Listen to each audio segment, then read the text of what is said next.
You want a pop sock or the end of some old tights that aren't being used anymore. I've just cut the end of some old tights here so that I can use that as a vessel to hold my plants.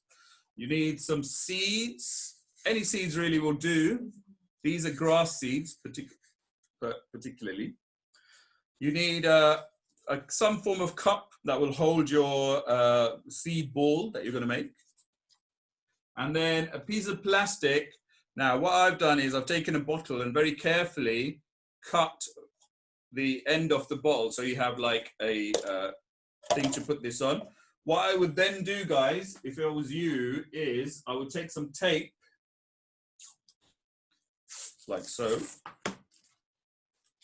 about the same circumference as your bottle, and then tape over the sharp edges so you don't hurt yourself, right? Because safety is very important in these things. We don't want to, after waiting to go back to school for so long, we don't want to injure ourselves like a couple of days before, do we?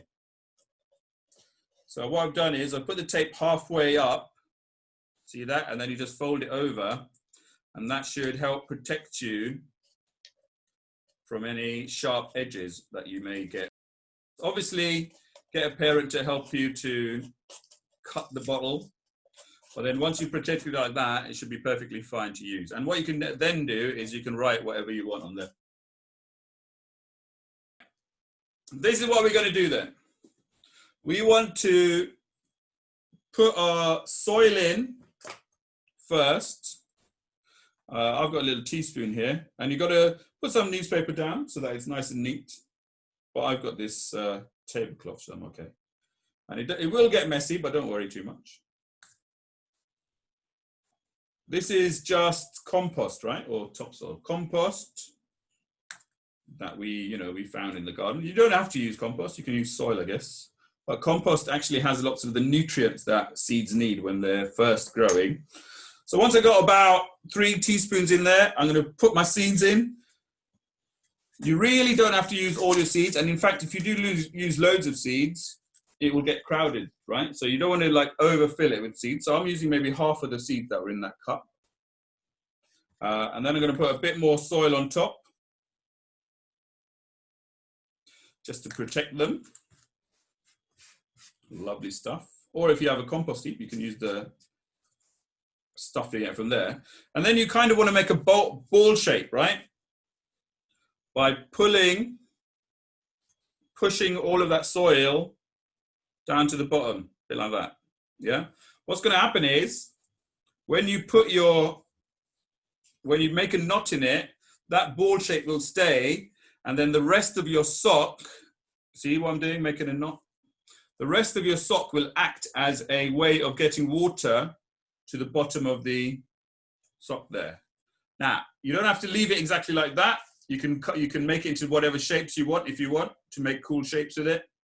So if you squeeze it into like this diamond shape, or you can give it a little nose and some ears, and then hopefully you'll get some cool effects happening just by squeezing the edge. You're not going to get like a crazy animal, but you know, it'd be fun.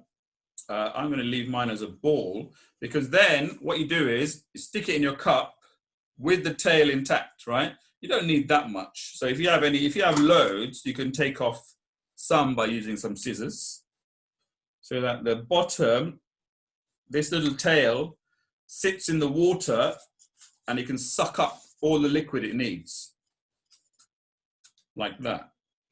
Then all you need to do is pour some water in the bottom. Should have put more in. Ideally, if it sits on top like that, that's good. Well, my cup is too big. But you put some water in the bottom, leave that in there, and then to make your greenhouse, you take your bottle bottom that you've cut, and you just pop it on top, like that. Very simple. I'll show you like this way. Super simple. Using a paper cup or plastic cup or something, or even a pot if you want, makes it quite easy for the bottle to stay in place. And then you stick that on the windowsill, and you give it a little bit of water every couple of days or so. Keep an eye on it. What you don't want is for it to be completely airtight, because plants do need air to grow as well. So if you wanted, you could stick some holes in the top there to allow for air to come in.